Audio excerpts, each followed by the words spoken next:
विशाल हनुमान चालीसा महासागर दशपला 2026 नयगढ़ जिला दशपलार देखा मिली विशाल हनुमान चालीसा महासागर तेरे पवित्र मकर संक्रांति ठारू आरंभ हुई दीर्घ 5 दिन धरी घृत यज्ञ नामयज्ञ सूर्यपूजा आदि होगाकू सूचना मिलता।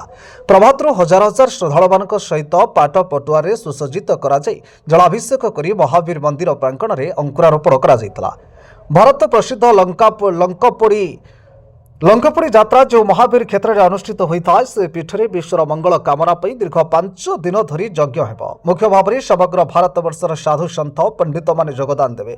विभिन्न ग्रामांचल किसी ब्राह्मण पुत्र मान बिना देय व्रत पैन तेरे हजार हजार श्रद्धालु दर्शन करने अन्न प्रसाद सेवन पूर्वक विभुकृपा लाभ करुवा देखा मिलता। दशपल्लारू दिनेश सेठी रिपोर्ट कोणार्क न्यूज 24।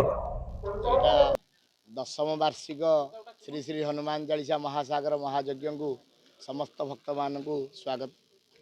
आसंता गतकाली मकर संक्रांति ठारू 5 दिन व्यापी यही यज्ञर कार्यक्रम रही।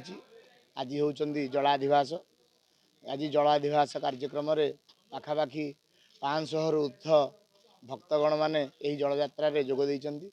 आसंता काली श्री जीवंकर हरिद्वार स्फटिक लिंग आसीचंदी।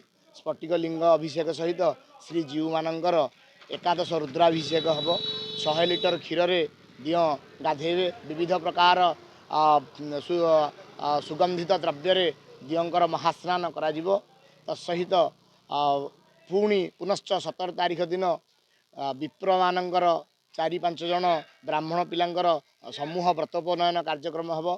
तत्परे 108 मूर्ति ब्राह्मणों द्वारा हनुमान चालीसा महासागर जो कहुई अखंड हनुमान चालीसा महासागर हनुमान चालीसा पाठ करा प्रत्येक दिन अगणित भक्त मानक प्रसाद सेवनर व्यवस्था करा श्रीजीव को आशीर्वाद यज्ञ सुचारू रूपे संपादन। हरिद्वार ऋषिकेश रामानंद संप्रदायर साधु माने आसुचंदी जेहेतु एटा उत्कलीय जगन्नाथ संस्कृति आम जाऊे प्रति वर्ष मध्य पुरीर जेते मठरू महंत माने विगत दिन मानकरे आसीचंदी।